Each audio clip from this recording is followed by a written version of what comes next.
Hello, Stacey Murphy here talking about the 14 habits that green thumb growers use to grow lots of food.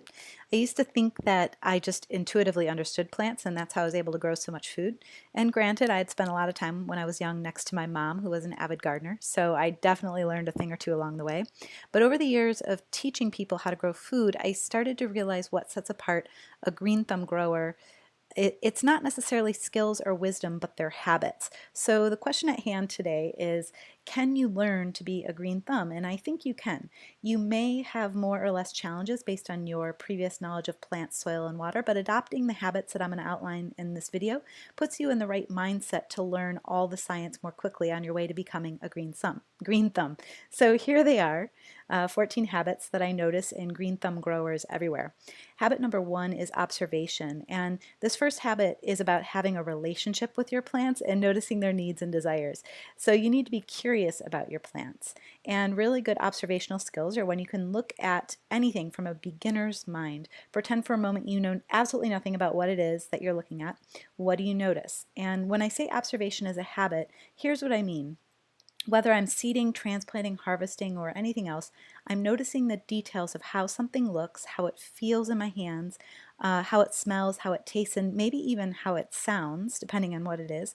So observation is easiest as a comparison. So let's say you're holding cucumber seeds in your hand. You might notice these cucumber seeds are larger than these other cucumber seeds, even though they're the same variety. So what does it mean about the plants that may spring from these seeds, that one seed is larger than another? So if you're a beginner, I recommend keeping a photo log during the season for reference and take a 5-minute observation walk 2 to 3 times a week. Because if you're consistently observing, you're going to notice when changes begin to happen. So instead of walking outside and seeing your plant wilting and dying, you may actually notice initial signs that something was going wrong with the plant leading to the wilting and dying. So the first habit is observation, and typically having a log of those observations is very beneficial as well. The second habit is to start with what you know. So to build momentum whenever I start any project, I like to start with easy victories that I can celebrate and feel good about, right? So that I can keep going. From there, I can tread into more difficult territory. So find something that you're good at and get really great at it. Now, I'm great at growing Swiss chard and lots of it, mostly because it tolerates my growing practices of tight spacing and almost complete neglect. All I do is plant 6 to 8 inches apart and harvest weekly down to 3 leaves. So what's your easy win? What do you already know how to do? And feel free to steal mine if you're a beginner. Swiss chard is a great place to start. And habit number 3 is routine. I've always been kind of a free spirit, trying to do whatever I want whenever I want to do it, but the irony is that the tool allowing me that freedom is routine. Doing whatever you want whenever takes up a whole lot of brain space to plan it all out and still accomplish your goals. So I find more creativity within rituals. So I recommend creating times in the week dedicated for each task. And the big benefit here is that you can map out all the steps to get you to your larger goal. For example, I recommend setting aside 1 day and time to harvest each week, and then 2 more times in the week when you would seed, transplant, prune, trellis, compost as needed. And then you mark these times in your calendar and do these tasks as part of your morning routine, not at the end of the day when you're tired. So if you have already created a crop plan for the season, which I highly recommend, you can enter which crops you're going to seed, transplant, and harvest each week into your calendar now and have the whole season mapped out. So habit number 4 is to craft manageable tasks and use the right tools for those tasks. So I've been a project manager for all kinds of jobs. I used to be an automotive engineer and also an architect. And something I realized along the way is that you can't break the task up into small enough, or if you can't break the task up into small enough bits, then you can't actually predict how long it's going to take you. And so you're always going to run out of time, energy, and money. So when I'm growing food, I am dedicated to growing food. I focus on the top 6 tasks, which are shown here, that will help me grow the most amount of food. And whatever's on my schedule for the day, I break it up into 15-minute intervals and then set a timer. For example, I'm going to build the cucumber trellis in the next 15 minutes. Hit the timer, go. I'm going to harvest and wash all my greens in the next 15 minutes. Hit the timer, go. And I like to get my heart rate up and really put myself to work and keep to the time allotted. And I'm always asking, how can I do this task most efficiently? Can I finish it in 10 minutes instead of 15, etc. And don't worry, for every manageable task, there is an appropriate tool for the job to help you get it done more efficiently than any other tools. So keep asking yourself these questions. Is there a faster way to do this, and what tools are available to me?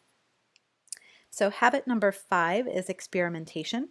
So curiosity is what led me to a discovery that increased my tomato harvest. I wondered one day if I could get more pounds of tomatoes by planting every 12 inches and pruning heavily versus the 18 inches that I was currently planting and I was pruning more lightly.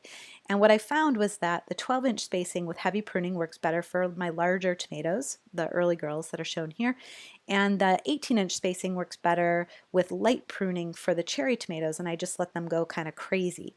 And the trick with experimentation is to see all the rules and best practices that people tell you to follow as data points. What I just described here is another data point for you. And if you ask someone how far apart to plant your beets, you might get 3 different answers, and it's because each person has created their own preference. So you have to view the growing season as your time to conduct your own experiments. Plant half your beets at 2-inch spacing and half at 3-inch spacing. How did it affect your harvest, your weeds, your timing, etc.? What are the benefits of each of those spacings? What is the yield per linear foot comparison? Would you rather have 6 small beets or 4 medium beets for each 12-inch row that you plant? And I recommend just start geeking out, pull out the calculator, measure, make comparisons so you can make future decisions about what to grow. All right, so habit 6, plan for success. And this could mean many things. In this case, success to me means lots of food. So whenever I'm planting any project, I like to play out scenarios. I always have a backup plan, and planting food is no different. So not everything that you put in the ground is going to come to full maturity. So I'm always asking myself, how can I create the best possible conditions for the most amount of food to thrive? And because food takes time to mature, it's always better to plant a lot of seed and then thin it out over the course of the season. And plus, you can eat whatever you thin out. So here's one of my beds, and it has turnips in the foreground, and in the background there's some baby kohlrabi plants. And so in this photo, I'm starting to get mature turnips, and I'm starting to pull them out. Before this happened, I had cut down some turnip greens for a salad mix and thinned the area out a little bit. Now I'm pulling out some mature turnips to make more space for some of the other turnips to grow in, and I'll go through the same process with the kohlrabi in the background. And then if for some reason some of the turnips don't mature completely, I have more greens to cook as well. So the other way I like to think about the habit of planning for success is that I'm constantly harvesting. So my goal for success is to grow lots of food, which means I have to be continually harvesting. So what can I pull out and eat to make room for more food? Often I see people's planting beds with tons of food, but they're not harvesting. So get in the mindset of not only continuously planting food, but also continuously harvesting. More food is on the way. So if your goal is growing lots of food, don't be afraid to pull it out and eat it. And then habit number 7 is to constantly learn. And here's a great exercise for yourself. Write down everything that you think you have to master to grow lots of food. You might need to master soil science, water systems, seeding, harvesting, pest and disease management, creating a crop plan, etc. So on a scale of 0 to 10, 0 being I know nothing, and 10 being I've completely mastered this topic, rate yourself in all those categories. This will help you identify which topics you may need a class or books or a workshop, and it's easier to learn even more about a topic you already know a lot about. It's harder to overcome that initial momentum and dive into something you know absolutely nothing about. But doing that's exactly what will make you a better grower. So doing this exercise and seeing what you know the least about will give you some tips about what you need to study next.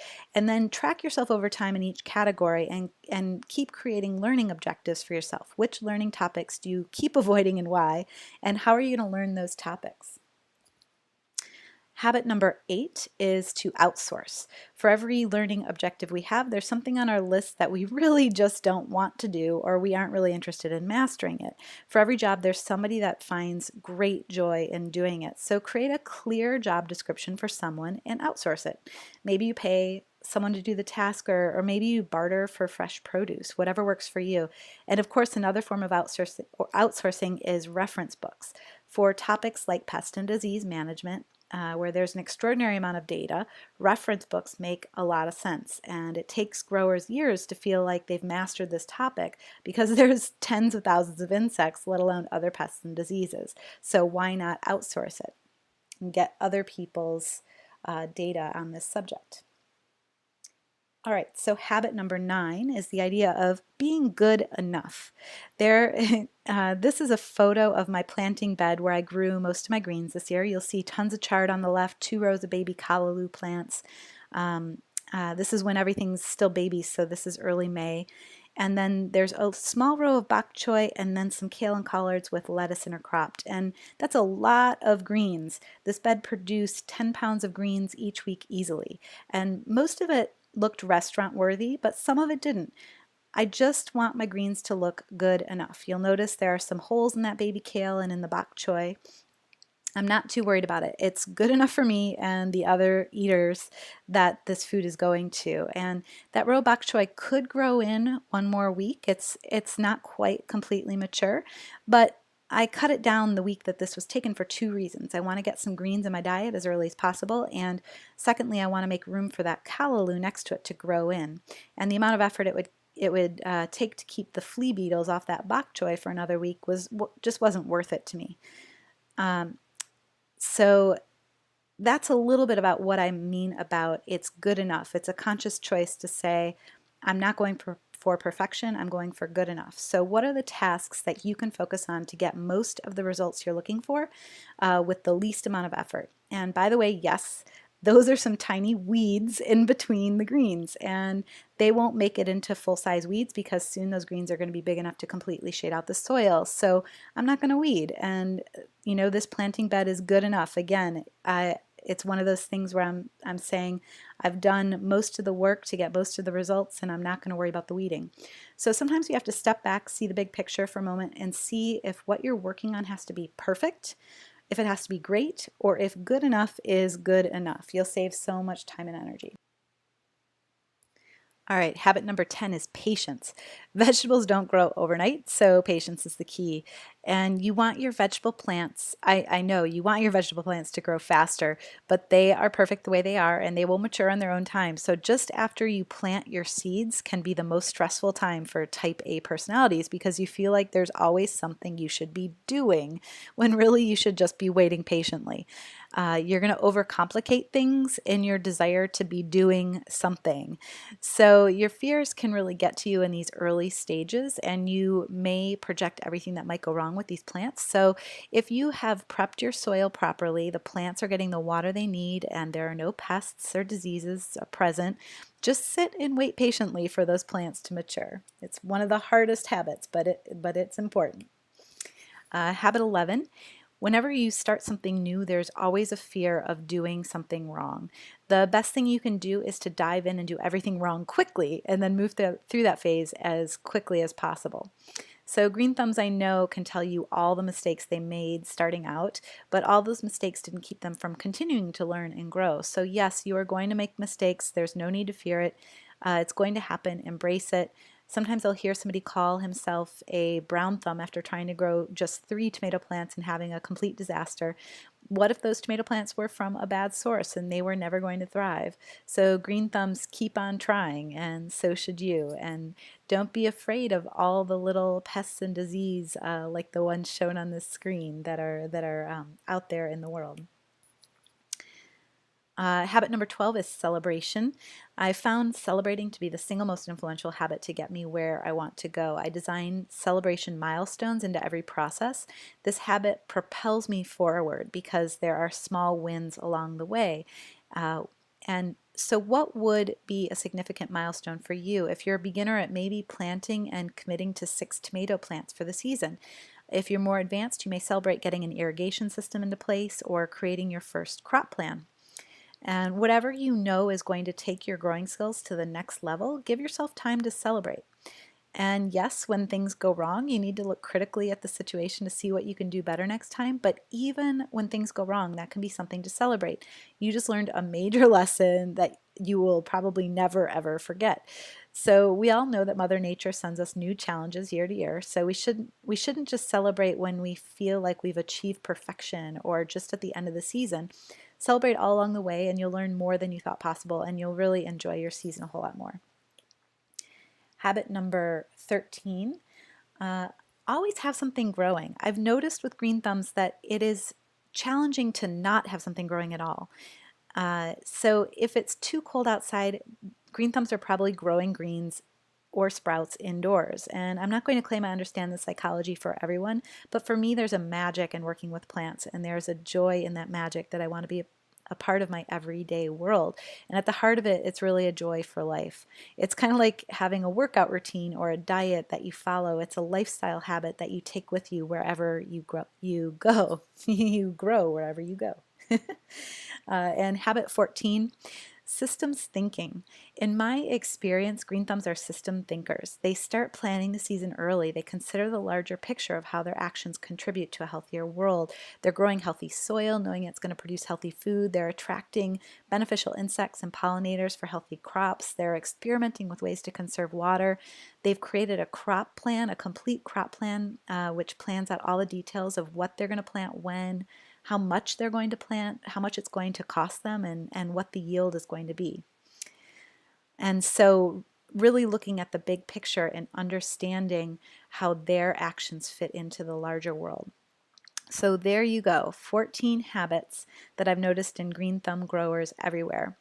I'm curious if this resonates with you. Do you see ways you can improve your own growing practice?